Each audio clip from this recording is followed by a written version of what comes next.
Welcome to the podcast series Talking Success, connecting the global FinTech community. I'm Stacey Jafta, and today I'll be chatting with Karen Nadasen, CEO of PayU South Africa. PayU allows online businesses to accept and process payments through payment methods that can be integrated with web and mobile applications. Karen, how are you doing? I'm good, Stacey. How are you? Good. I finally got to meet you on Friday at the Finasa launch. It was such a lovely event. How's your night? How's your week been? Yes, my week's been great. It was lovely to see you as well. I had a fantastic time at the event. It was just so amazing to see so many fintechs in one room. Have you been to an event like that since COVID? No, not on that scale. Yeah, it was awesome having everyone in one room, just seeing people that were like, wow, this is not a Zoom call. I've seen your face for the last 2 years, seeing some clients, meeting them in person. It was such an amazing experience. Your name has come up quite a few times, even at the event. You're somebody that I've always wanted to get to know. I think that you have such an amazing story, and I'm eager to hear more about you. So do you mind just setting the scene and telling the audience just more about your career journey and then essentially what led you to become CEO of PayU South Africa?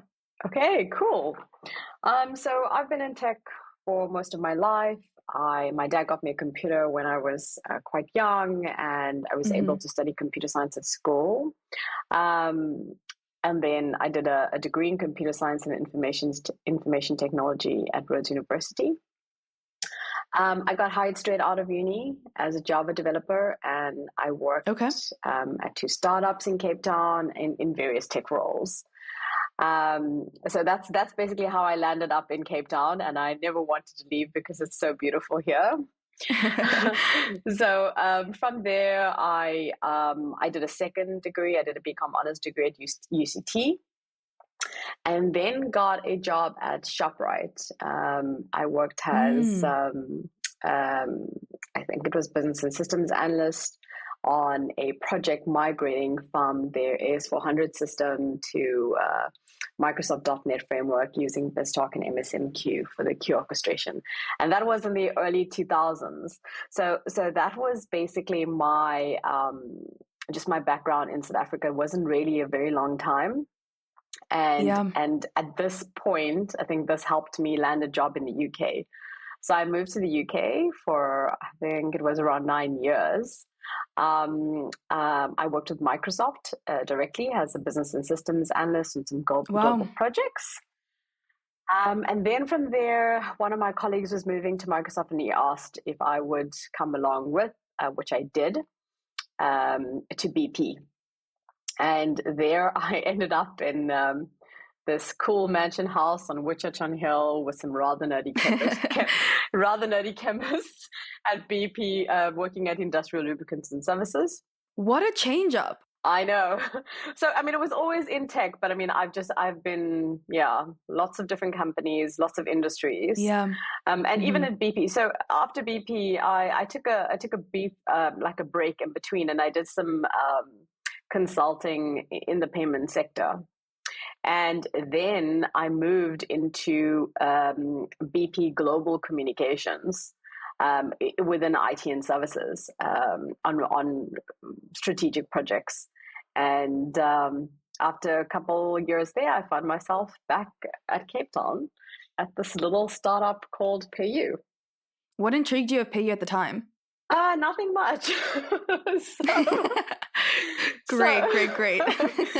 So, I wanted to come back to South Africa, specifically to Cape Town, I would say. And so this was really something to tide me over. I'd been offered a BP opportunity in Johannesburg. That's where all the strategic roles were. And I turned that down because, my intention was really to live in Cape Town. And I think, it was really, really difficult for me culturally, having lived so many years away, but also having worked in St. James Square and Canary Wharf with the best of the best in a very, very fast-paced environment for the last few years. And you chose Cape Town out of all the cities in South Africa. Yeah, I mean, it's like super fast to extremely slow. And it was challenging, really, really challenging, and I think I started to get quite frustrated, but I also I took on a lot of work. I had a lot of time. I was single. I just wanted to cycle, hike, make the most of this beautiful place, Yeah. and I worked, and that was really my life.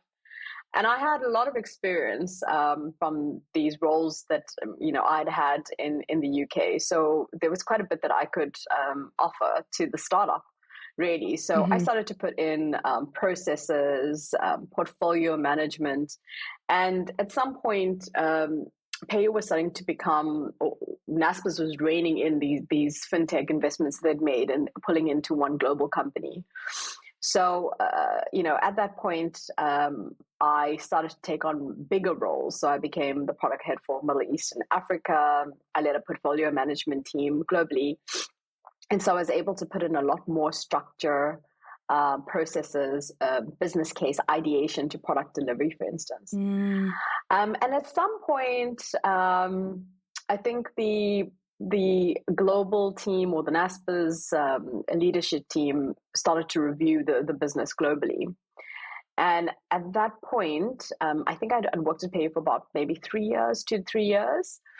And I was on this mission to change our technology infrastructure, our architecture, essentially. And I really wanted us to move to CI/CD, so continuous integration and delivery deployment, because I was just getting so frustrated with having to wait for a month for deployments and rollbacks and that sort of thing. So I was on this I was evangelizing this move because my previous experience, it seemed as if I'd left South Africa and come back and not much had changed in terms of this. Wow. And in South Africa? Yes, because I mean, in the UK, I felt that as well, yeah. We just didn't, this was a thing of the past, so this monolithic architecture was a thing of the past. Of course, PayU had very good reason for building things the way that they did. However, this of course has changed over time. But at that particular time, I was, going around presenting my ideas to the CTO, and the global leadership team happened to be there. And I was quite pregnant at the time. I must have been like 8-9 months pregnant. So very about to pop. Exactly. And so I went on maternity leave, after this, and at that point, the business reviews were being done, and there were a few roles that had now opened, particularly for a business development and strategy head for the rest of Africa to expedite our growth in Africa, and a CEO role for South Africa. And I think there was one more role on a consumer head for our consumer side of the business. So this was all, when I was on maternity leave, and there were lots of whispers and I would imagine strategies being employed, but I really was excluded from that, which was, I think, saving grace. I didn't really get involved in the politics. And I didn't really think about the roles. I was really considering my life at the time, what this meant to be a mom, and I wasn't sure what my next career move would be. And I really, really didn't think, of this role. And I think there were 10 internal applications, and whilst I was on maternity leave, someone from the leadership team, I think it was the CEO at the time, the CEO for one of the areas, I think it was EMEA, and he'd invited me to a dinner. He'd come down to do a business review, and we literally had like a 15-minute chat. I think he had to leave to the airport, and in this chat, he then planted the seed of, these are the roles available, and can you start to think about it? But we already are quite far down the line with this, with the Africa business development. And then that's really it. So I went from not thinking about it at all, and then going, okay, is this something that I can do? He gave me a few weeks to think about it, and that's it. That's how it happened. And what was your experience going in? I know that we were initially chatting about how you took over PayU. At a time, it was constantly losing market share. It's a completely different business today, probably one of the largest and most successful PSPs. Can you talk to us about this journey and essentially what you did to change to make it to be this business it is? Yeah, so It's a large one. It's a large one. yeah, it really is, because I didn't take a company that was incredibly successful. As you say, it was losing Mm. market share every year. And Was that even exciting to you? it was, I won't say exciting. I think I had to think about this quite a bit before I made the decision. And for me, it could be make or break, right? I was very young. This was my first CEO position. Really young. I think it was like early 30s. So Mm. I had to really think about, can I turn this business around? Do I really have Mm. what it takes? And that's a really difficult question for somebody who hasn't done this Yes. before. Yes. So then what made you feel like you could do it? Believing in I yourself. That No, sounds really no, cliche, no, but no. absolutely not. I would say, I did give it a lot of thought. So I had a lot of experience. So one of my roles at BP was to manage something called the Bill of IT for my division, which Mhm. is a strategic roadmap, and it assesses the IT function spend, and that is across the board: products, projects, infrastructure, people, including outsourced organizations, and it aligns this to the core strategy to optimize the spend over time. So I had a lot of business knowledge in addition to my product and technology background. I also knew the people really, really well at PayU. Yeah, yeah. And, as I said, I'd become a subject matter expert. I knew the competition, I knew the industry. So I really had these things in my back pocket. So I wasn't really, Mm. even though I thought, okay, I haven't done this before, I haven't transformed a company, actually I had been involved in various change management Yeah. processes and large strategic projects with massive budgets, far bigger than any project I've worked in South Africa. So I Yeah. already did have that. And I sat and I thought about the things that I would change and the things that I had already been trying to change over the last few years. But here, I would have a bit more autonomy, more leverage to change it, more power to change it. And I think that's probably what really interested in me. I could actually go and make the changes if I had the right support, which I did have at the Hmm. time from the senior leadership team. So I did feel that this is something that I could do. I was given some ridiculous goals, and I think that these were ridiculous, but it still helped myself and my team to focus on a very clear execution plan over the next 2 to 3 years. And I think that this is also something that really, really helped us. Was there a particular strategy that you employed? I would say we used lots of strategy tools, you know, Okay. and included everybody. The whole organization had to be included in this. Mm. So it was the buy-in of the management team and then of all their teams, the wider teams. But we used a number of strategy tools. We had strategy sessions and the general stuff, SWOT, PESTLE, the general tools, which are really, really useful. Later Hmm. on, I'd used lots of other tools like integrative thinking, for instance, with my team. And we still will continue to use strategy tools. But I think for me, it's like what I learned is strategy is not just, you're following a blue ocean, for instance. It's you Yeah. can use these tools. However, the way you execute is really based on the sum total of your lived experiences, you know, and that's really, I think, what allowed me to lead this, because I had this background, I had this experience, I had this knowledge, I knew the team, and all of those things together are what allowed me to take PayU through this whole transition.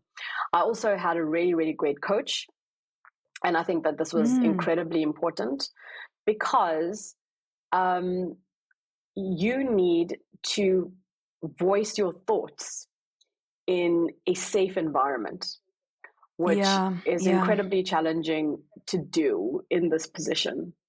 And I met Where did you find frequently. your coach? NASPA's actually has, yeah, they provided it. There's a Oh, coaching wonderful. program that they have with some excellent, excellent coaches. And so, yeah, Peter, my coach, was absolutely amazing. He was there every 2 weeks and we had a long conversation. And I actually found, I mean, Wow. he wasn't giving me any advice, anything new. He literally was just Hmm. going, "You've got this. You know how to do this. Yeah. What's going through your mind? What are the, if you Yeah. do it, what are the options? So it was literally just it's just that my voice, just kind of hearing it back and go, Mm. okay, this is what we can do. This is what we should do. This is what, and that helped me tremendously. I cannot even tell you. The other thing that was incredibly important, it's great to have a strategy and to go and execute. You need a really, really good plan, and you need to get support from your global leadership team if there is. And for Mm. me, I think that plan really helped to solidify their support, because it was, okay, I'm going to meet your goals. These are the things that I want to do. I need your support in doing this. Okay, go out, and you have autonomy in doing it. There are a couple of our clients that are going through a lot of changes, very similar to what you entered PayU as, whether that's one due to a scandal that they're losing market share, or they lost their CEO, or one of their founders are moving on. What advice would you give to somebody in a similar situation that you found yourself in? Yeah, I mean, there's a few things I think that really stand out. I would say, so, I don't think that there's anything that is less fulfilling than coming to work at a place that has no vision and you're working in this little Yeah. silo, especially for me in Yeah. technology. It's such an exciting space to be in. And I like people to be involved, and, I include them. So I think that's something that is really important. I included every single person. There was no one Mm. that was left behind in this journey. I like that. Everybody knew what we were going to do, how we were going to do it. They were all included in the strategy. We had like this massive strategy session with every single person. So I think that buy-in is really important. You need to work towards a bigger purpose. So find out what drives people, and also hire people that are passionate and believe in what you want to achieve. As I said, a strong supportive team that has your back, and vice versa. You need to do the same. I don't think it's a really good culture in throwing anybody under the bus. So, Yeah. and things go wrong in tech, Yes. databases get deleted, things fall over, and the way you approach these situations are really, really important. So yeah, strong supportive team. Don't be afraid to take risks. But I think when you take these risks, you need to really do your homework. So do Mm. your homework, make sure that you're prepared to take these risks. And also, you have to be prepared to get your hands dirty, especially in a transformation. You've got to be agile. You have to be extremely hands-on. And I think you've got to find your rhythm with the team. Presence Yeah. is incredibly important. So we had once we had devised a plan, and I mean everyone was involved in this plan, right? We devised our plan. The team had their own stand-ups, and we had on a Monday morning we had a company-wide stand-up where we would all align and we would go. And it was 100 people, so not so easy to do, Wow. but we did it Wow. because we had to all be on the same page. So it was like this, Yeah. almost like so fine tuning, right down to the T. These are the things that are important for us. These are the impediments. How do we get through this? We were just making Mm. sure that we were all on the same page every single day, every single week for about, I think, 2 years. Until we started to see the light. We were like, right, okay, now we're in a better place, and we can change a few things, and these are the other areas we can optimize and so forth. But that was it. It was like this finely tuned machine. How did you find the balance between taking risks, staying innovative, agile, while implementing the right process? So, the one thing that I learned, specifically, I mean, this is something that PayU taught me actually. And Mm. in my role as the head of product, there's no shortage of ideas. I think that Mm-hmm. the biggest problem that we had at PayU was that there were too many ideas and too many projects that were half Mm. done, because there was something else that was more important that popped up. So it's like you can have the best ideas, want to, there was always the story of the team wanting to work on innovation. No matter how Yeah. many innovative product ideas came up, it was like, okay, we need to work on innovation. And I think it's like the one thing that I wanted at PayU was to change that culture. I think it's the most demotivating thing to have to work on things To that change the innovation. work on things that never land. That's what it is. So it doesn't matter if you could be taking a risk, you could be working on innovation, whatever you call it, it needs to land, you know? So Yeah. so for me, it's like you must take the risk. It must be calculated.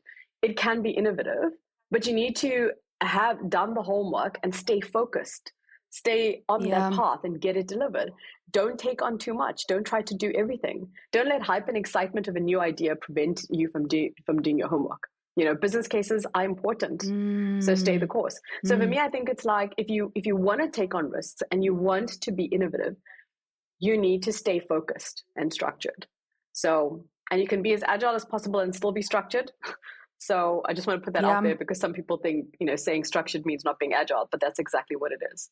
Did you ever feel like there was too many voices? You mentioned over 100 people on calls, everyone obviously having different ideas, different opinions on the direction to go in. Like how do you stay focused? No, I definitely don't think so. So, you know, I conducted with my team a full review and analysis of the business, of every single area of the business.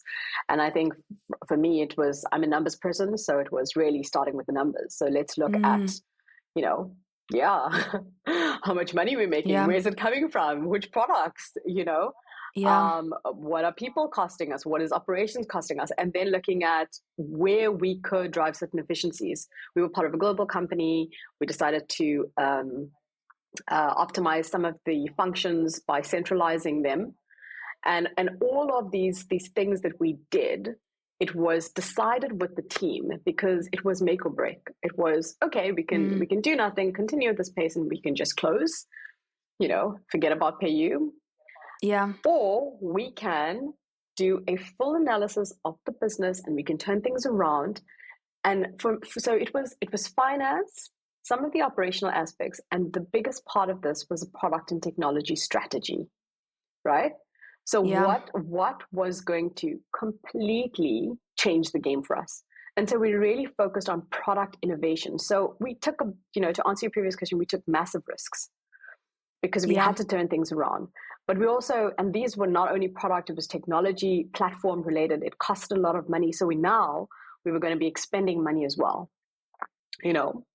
So I think that's why we tried to ensure that we had a very clear plan and very clear targets, and we were able to execute it. Because any penny we spent, we wanted to make sure that we was going to turn into some type of revenue and get us out of this losing market share every single year. Was it tough getting everyone's buy-in? Initially, it was really tough. Can you give some advice around that? Let's see. I think you can take your time. Yeah, I mean, I think for us it was, we knew that the company had to transition. So everybody knew this, right? The whole point of me being appointed was so that we could drive change, significant change. And okay, so if I'm going to give pointers, I would say you have to be extremely transparent. So when I looked at everything, I took that information and I had a town hall and I presented it back to the team. And the picture wasn't a pretty one, but that is exactly what it needed to be so that everybody would have a bit of a wake-up call to go, this is not a sustainable business. You cannot stay in startup mode forever. We need to transition into a proper business, you know?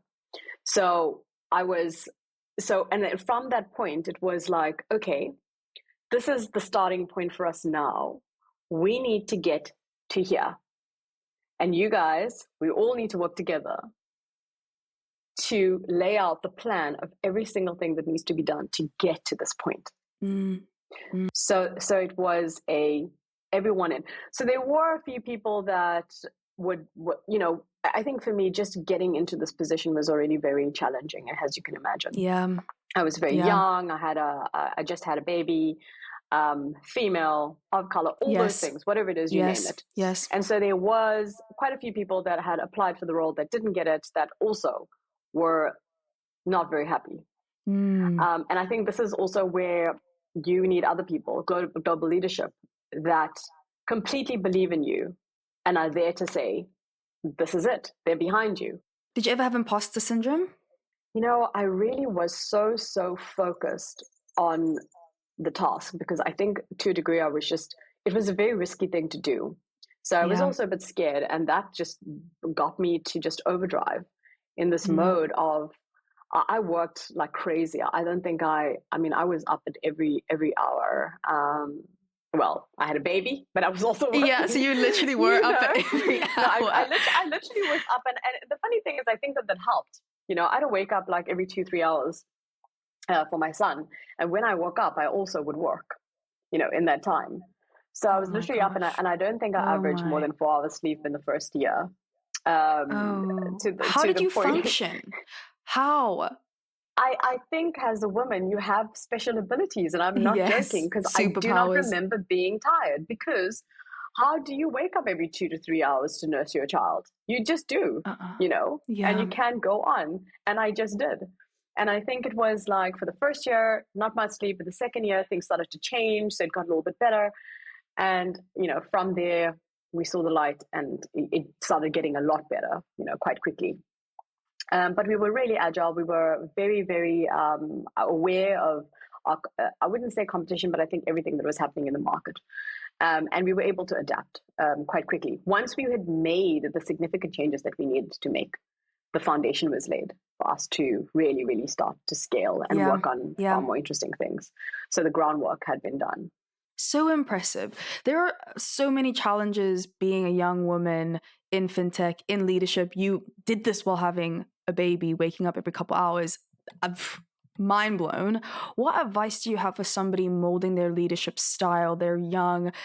We see this happening often in fintech, really, really young women and men in top leadership positions, building this business, getting given large sums of funding. Is there anything that either you do differently or just advice around molding your leadership style at a young age? Yeah, it's not easy being a woman in technology, but I actually it's not easy leading any company. And I think for me, it's like the one thing that really hit me when I got the position is that I'm now responsible for salaries of 100 people, 100 families depend on me. Yes. And I don't know if that's just the thinking of a woman, but it was like, it's like you've got to make this successful, and this has to be a success. And if even the things like, restructuring and whatever, the way I handled it was making sure we addressed that it wasn't the people who would fail. It was really the business leaders, and trying to do right by them however we could, including celebrating like every person. So, I said to you, we had these Monday stand-ups. We would also use that as a coffee catch up and do a celebration for the people that were leaving and that sort of thing. So, I think things were thought through quite carefully to develop a new culture. So, yeah, it is challenging. And I think that for me, I was really, really, as I say, I was quite focused on the task. And I believe that there's two things, right? And we've spoken about this.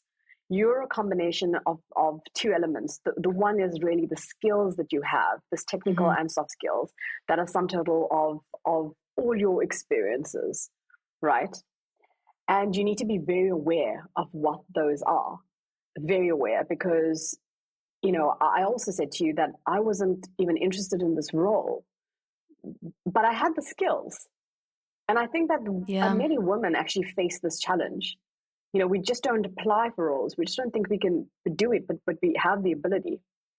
The other part is that you also have to be aware, do your homework, and be aware of the skills that you need help with, both the soft skills and other, and go and get help for those. I said I had a coach, but I also had a few things that my coach was not able to give me that people in my team were able to. Yeah. So you need to recognize skills in other people, that are part of your team that will fill like the deficit. You are working in a team. You're never ever working alone. Yeah. So I think any advice for anyone and specifically women is really, it's that self-belief, believe in yourself. understand the skills that you have and what you have to contribute, and you will find that they're generally significant. And know yourself well enough to know the areas that you need development in, and get help and find help for those. Thank you. I'm inspired. Thank you so much for being on this episode. I personally learned so much. I know our listeners have as well. Thank you. Thank you so much for having me, Stacey. Where's the best place for listeners to reach you? I definitely think LinkedIn. Cool. Enjoy the rest of your day. Cool. Thank you so much, Stacey. It was great talking to you. Thank you for listening to this week's episode of Talking Success, Connecting the Global FinTech Community. Feel free to follow us on LinkedIn at Talent in the Cloud. And if you're interested in exec talent, expanding your team, or you yourself are looking for a new, exciting change in your career, check out our website, talentinthecloud.io.